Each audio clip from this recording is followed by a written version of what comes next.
Hey guys, welcome to the Game of Brands YouTube channel, where we share awesome stories and interesting information about brands.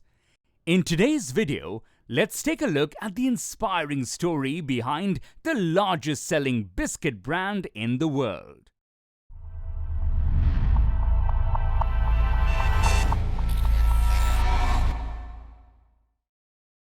Back in the 1920s, India was still under the British rule and fighting for its independence.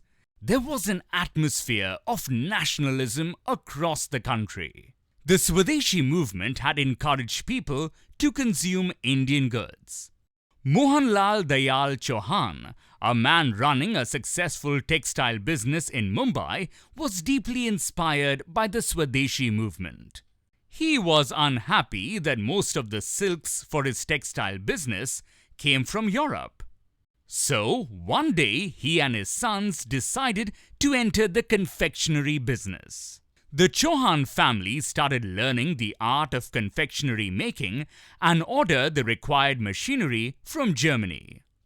In the year 1929, the Chauhan family bought an old factory located at Parle, a suburb of Mumbai, to manufacture confectionery.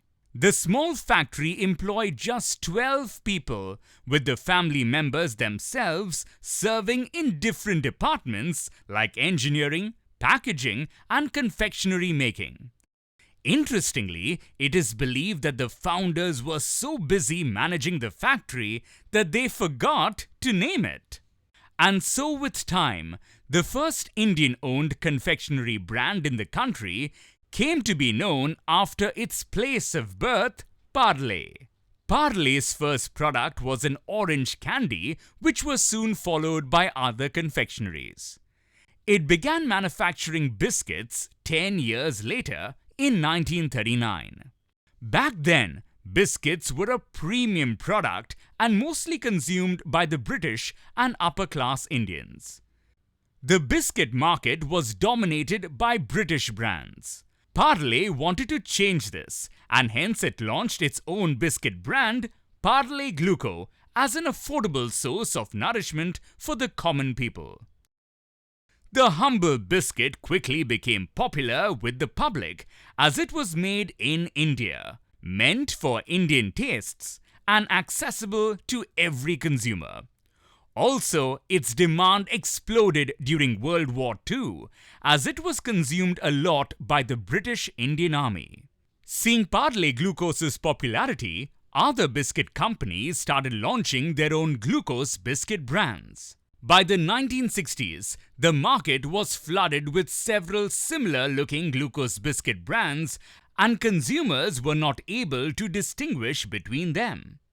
So, Parle Gluco decided to come up with its unique yellowish wax paper wrapper with a plump little girl imprinted on it to give the brand a distinct image. By the 1980s, the brand had become synonymous with glucose biscuits among consumers, and hence the company's competitors started using the word gluco at the end of their biscuit names to take advantage of Parle Gluco's popularity. Parle couldn't get a patent on the word gluco, hence it decided to change Parle Gluco's name to Parle G and spent aggressively on marketing. This move was followed by a popular TV commercial in which a grandfather and his grandchildren sang together the words, "Swad bhare, Shakti bhare, Parle G." Over the years, Parle G came up with several amazing marketing campaigns. In the late 1990s, it made the superhero Shaktiman its brand ambassador. This was a superb move, as Shaktiman was extremely popular with Indian kids. The brands G Mane Genius and Roko Mat Toko Mat campaigns were super hit too. Time and again, Parle G kept working to strengthen its brand recall and built a very strong connection with Indian consumers. Fast forward to today, Parle G is still the market leader with more than 70% market share in glucose biscuits. And a brand that was started for middle-class Indians in 1939 has gone on to become the largest selling biscuit brand in the world by volume. Hey guys, hope you liked this video. Make sure you subscribe to our channel to not miss out on awesome stories about brands.